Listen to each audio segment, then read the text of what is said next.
Good morning, everyone. Today we are examining Jeremiah chapter 13. And there's a lot of things that we could cover or that we could talk about in this particular chapter, but I just want to pick out a couple of areas of this chapter to discuss for just a few minutes.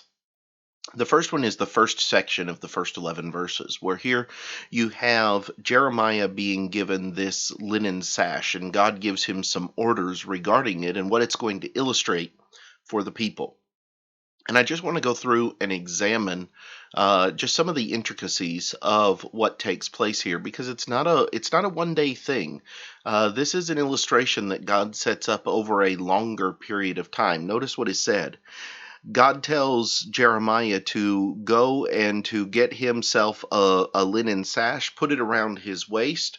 Do not put it in water. So he does what the Lord says. And the Lord comes back to him a second time and says, take that sash and go to the Euphrates and hide it there in a hole in the rock. So Jeremiah does this. Now, the Euphrates River is not in Israel. It's not in Palestine. It is hundreds of miles away. So for him to do this is going to be quite a trek that he is going to undertake. It's going to be quite the journey that he is going to take in order to get there to the Euphrates River. And so this isn't just something where he went down to the local stream or the local river and placed it in. This is going to be a major endeavor that is going to be undertaken by Jeremiah. But he does as the Lord commands. And then in verse 6 it says, now it came to pass after many days that the Lord said to me, arise, go to the Euphrates, and take from there the sash which I commanded you to hide there. So now he goes back to the Euphrates many days later, and he goes and he digs and he takes the sash from the place where it was hidden, and it's ruined. It is absolutely good for nothing. It has completely deteriorated away, and it is worthless.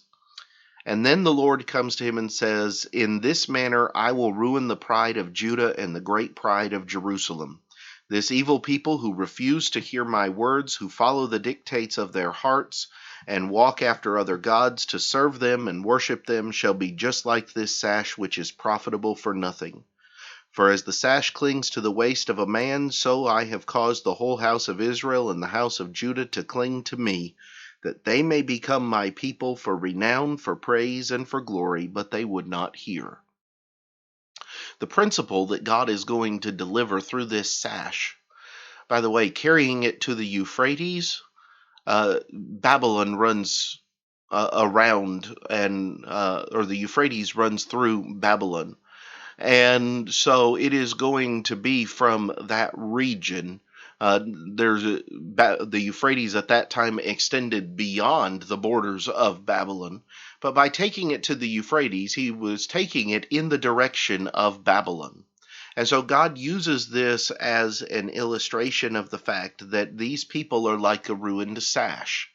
I wanted them to hang around my waist. I wanted them to be right here with me. I wanted them to be a part of me, and yet, instead, they are ruined. They are destroyed because they would not listen and they would not hear. God is going to go to some very elaborate lengths to use this illustration with Jeremiah and to make this point through Jeremiah. And so God is not immune to using some very detailed and some very intricate illustrations to try to get the message across to his people. I want to talk about another one that we find down in verse 23. In verses 21 and 22, you're having this discussion of how Jeremiah is going to answer the people when they ask why this is happening to them, why it is that these things have been made to happen. And they're not asking it now, but they're going to. As time gets closer and as things begin to fall apart, they're going to begin to ask this question. And the answer in verse 23 is going to be very interesting, and it raises sometimes some questions. There we read, can the Ethiopian change his skin or the leopard its spots? Then may you also do good who are accustomed to do evil. Can the Ethiopian change his skin? Now, the Ethiopian, in this day and time, much as today, was a very dark-skinned individual, had a very deep, dark skin. Or can the leopard change its spots? Can the leopard change what it looks like, or what it is? The answer, of course, to both of those is no.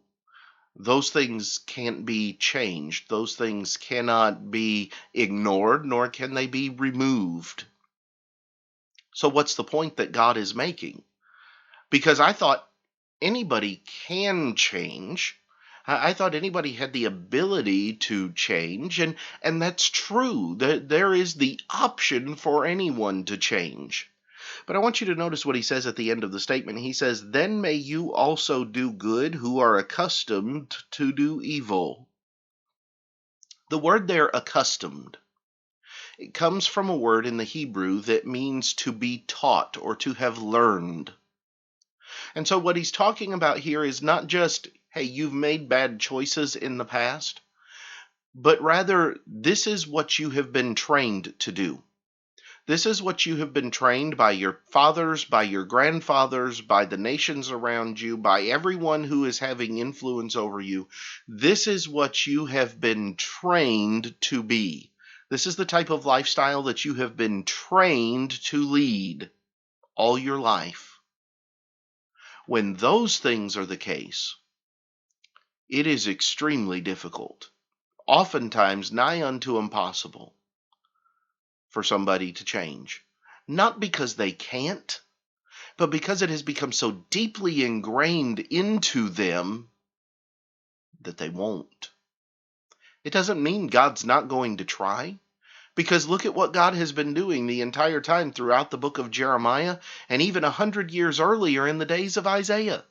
God has been trying to change their minds. God has been trying to change their hearts. God has been trying to lay before them a means where they will make the effort to move from where they are to where they should be, and yet they won't. Why? Because they are accustomed to doing evil. These are some of the things that I have picked up in chapter 13. I hope that they're helpful to you. I hope that they're useful to you. Tomorrow, Lord willing, we will come back and we will begin examining Jeremiah chapter 14. But until then, have a great day.